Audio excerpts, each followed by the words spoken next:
Let's see if this will work out because I have only 5% on my phone, and let's see if this will actually work out. Yeah, but if this will end unexpectedly, you just know the reason, right? So kiss you bye in case. Ah, self confidence, people. That's the topic today. And by the way, I have Substack, so if you don't want to listen to me but you want to read, go follow Substack. There's only one post here, but the good one. Okay, so how to gain confidence? The question of questions. There are 3 points I would say so far. How to gain confidence. Maybe I will have more along during my life, but so far there's only three of them. First, accepting your inner parts. Course. Second, do what you love. Self realization is so important for the self confidence. And third, we'll see what will be the third point. Third point will be film yourself on camera a lot. I'll probably start with this one, but I gained my self confidence when I started to do what I actually loved and what my whole soul was asking me to do my whole life. Because if you're doing what you think you want to do, but not what you really want to do, what your heart tells you to do, then I believe you will never ever gain self confidence just because you never had the strength to do in your life what you wanted. Okay?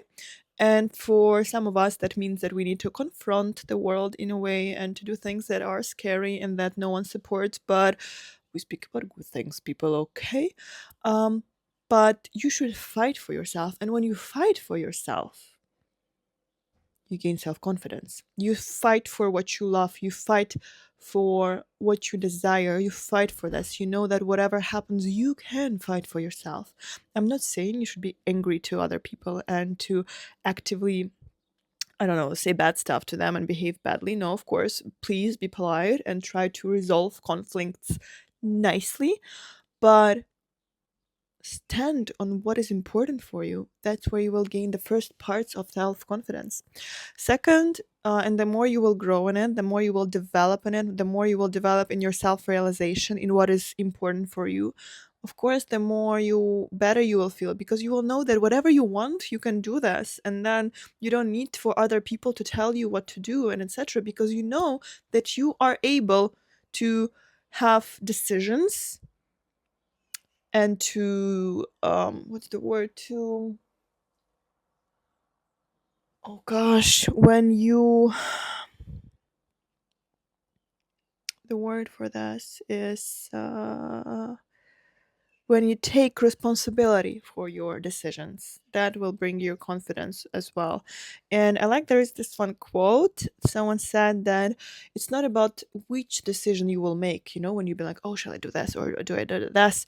You can pick any decision, but then make sure that that was the best. Even if you pick something and you're like, oh gosh, probably that was not the best, make sure it's the best or change it. Life is not ending as much as you think it will end if you will change your decision. That's completely fine to change decisions, to change thoughts over time, to change beliefs, because most of the beliefs we have, how to try to do things in the world, it's just in our head.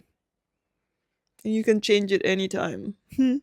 By the way, and second, after self realization, is accepting, of course, the parts of yourself that you don't want anyone to see ever.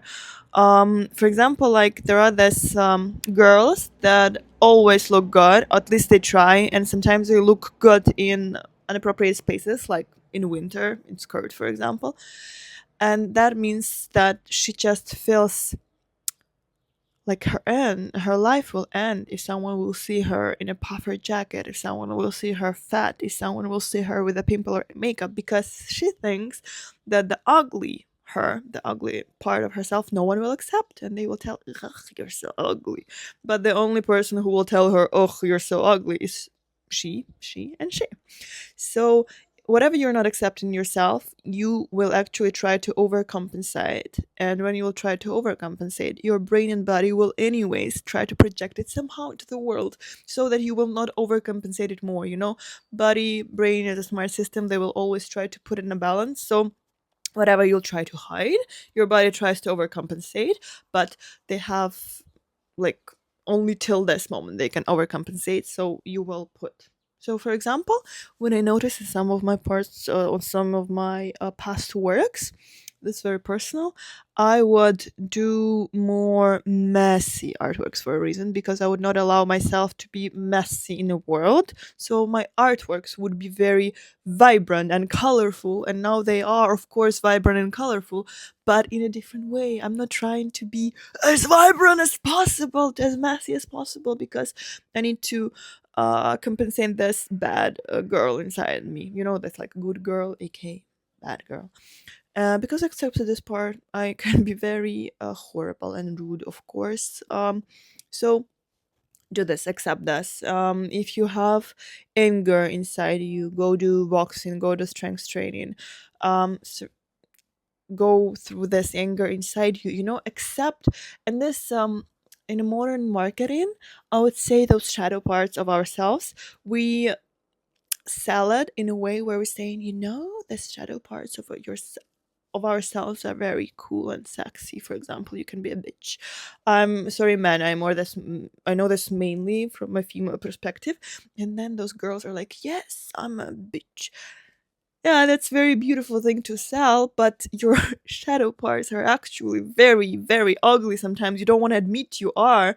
You could be jealous. That could be your shadow part. You could not resist the success of others. It's not jealousy, it's something else. You could hate when someone is not following the rules. You know, a lot of parts. So really think through what it triggers you and what you're not allowing yourself because those people are bad, for example. I had this one realization not too long ago. So, when my father died and everyone was trying to talk with me and my sister, and he died pretty early, we were, you know, I gained a lot of knowledge from this experience. So, when I would, at the age of like 16, speak with some of my classmates, I would understand that they do not understand the amount of feelings I open in myself with this now. And then I would speak with my sister that, of course, people don't know what to say because they're just never experienced this. And I never knew that at that time I got this weird belief, you know, that if someone did not survive anything bad, then they probably have that. Of course, they have less experience, but they have experience in something good, and it's cool that they didn't experience this bad stuff, but it's not necessary to experience bad stuff to be deep person. And by the age of 16, I decided somehow, right? That's like how our brain works. Um that you can be deep person only if you experience bad stuff, lots of bad traumatizing stuff, which is not true, but that's the ugly part of myself that I found. And of course, I would not tell this to people and come to them and be like, ugh, you're not experiencing that. No, of course, no, of course, no. But ugly part, yes. Was it cool to experience it? Yes and no, because now I worked with it exactly for the reason I experienced this. And there are so many things inside you that you do not even know exist. And if you're watching this video now and you're like, no, I'm cool, I don't have any bad shadow parts, probably you have them a lot. It's just that you're not admitting them. It's very hard to admit those things sometimes. So be very open, accept your shadow parts. And third is talking to the camera actually helped me a lot, because when you talk to the person, you always see the reaction of the person. So, you know, you're saying something and they react and you're like, okay, okay, better not to say this. And when you're talking to camera, right now I'm just talking to my phone, right? I do not see your reaction. I do not know if you laugh from me, if you judge me, if you accept whatever I'm saying, if you sitting with your eyes rolled and be like, what's a stupid thing this girl is telling us. I don't know your reaction, and that's why I don't expect anymore, when I'm in a real dialogue, a reaction of the person. So I'm not focused with it outside, I'm focused within. I know that I'm stable. I know that I'm good with what I'm saying. I'm like confident in what I'm saying because I have this stability inside me. I'm not searching for your eyes of what you will think of me, because when I'm talking to the camera, even if I would desperately want to see your reaction, I would not be able. So at some moment, my brain just stopped searching for reaction. And even if you're not want to become a person who posts wherever online, just sit in front of the camera. talk with someone, because of course I'm talking to the camera, but I know that I'm talking with you, and just talk and don't expect any reaction. Just talk and talk and talk. And that's how your brain will not search for that anymore. That's everything I want to tell you today, to share with you today. I love you very much. We will see each other very soon. Follow Substack here if you want. And yeah, I will of course film new videos for you, but as always, if you wanna something specific, don't hesitate to write and I'll share with you if I will have knowledge on this. Okay, peaches. Love you. Bye. See you so soon.